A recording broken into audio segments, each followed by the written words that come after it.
Here, I got a lead in now. He dropped a double nickel on the NFC champs just last week. He has tossed 8 touchdowns and only 2 picks in his last 3 games. So is free agent to be Jameis Winston earning franchise quarterback status down there in Tampa Bay? So far, yeah. Not exactly a ringing endorsement from his head coach, Bruce Arians, who added, right now we're playing for this week, and this week we're playing for first place, which is factually accurate as they were down in the Bayou. Bucs haven't won that division since 07, by the way. Drew Brees, do not use the thumb on that tablet, although he just showed us on social media, oh yeah, I'm ready to thumb wrestle you. I'm getting there, man.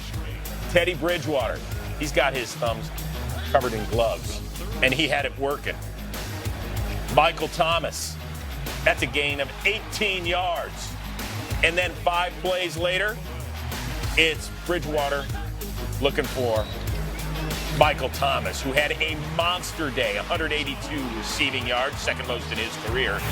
And it's the Saints' first touchdown in their last 13 offensive possessions. But they keep winning, man. They won in Seattle. They beat Dallas last week, and they're off and running. Now, Teddy Bridgewater, only 3 attempts downfield. That's more than 20 air yards this year, and he hadn't completed any of them. But he says, forget you, next gen, I'm coming to get you. Yeah, that's 27.4 in the air to Thomas. Then 2 plays later, he's like, I like that so much, Ted Ginn. How do you like 31.8 in the air? Yeah. He was 3 for 3 on those deep passes for over 100 yards. Next gen, go find somebody else to pick on, Teddy B's saying.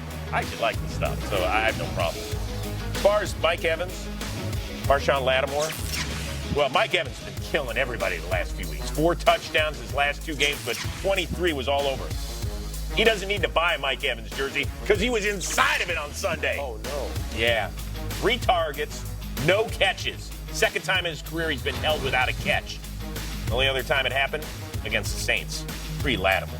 Good job, though, 2-3. Later on, 3rd and 1. Don't let Teddy B throw it. Let Alvin Kamara throw it for his first pass attempt. That's a Josh Hill. Had a way to move the chains on the tricky trick. And then 4 plays later, Bridgewater, as Sean Payton's so amused with himself, to Michael Thomas, bangs off a defender, and he's in 11 for 182. Bridgewater joins Drew Brees as the only Saint since the merger to throw for 300-plus yards and 4 scores. Of course, Brees has done it 29 times in his career. But how about this? The Saints 4-1, and they lead the South. All right, time for a little Sunday standout action, a.k.a. if you have these guys in fantasy, you're smiling. Deshaun Watson, 5 touchdowns, over 400 passing yards, no big deal. And who did half of those passing yards come to? They came to Will Fuller. Yeah. 217 yards, 3 touchdowns. It's a good thing I started Larry Fitzgerald going up against the Cincinnati Bengals over Will Fuller in my fantasy league. But Brandon Graham, if you had the Eagles defense, you're feeling pretty doggone good because he racked up 6 tackles, 3 sacks, part of a 10-sack day for Jim Schwartz and that Eagles defensive unit. That's pretty good, Chris Rose. Oh, wait, do you hear that? What is that? Well, that's nobody caring about your fantasy. Oh, I just thought you might want to know since, NFL Fantasy Live comes your way. It's okay. Listen, we day, all 3 o'clock Pacific, 6 o'clock Eastern Hey, time. I'm the guy that does the promos around here. Don't you forget it. All right. You did a great job. Quick reminder.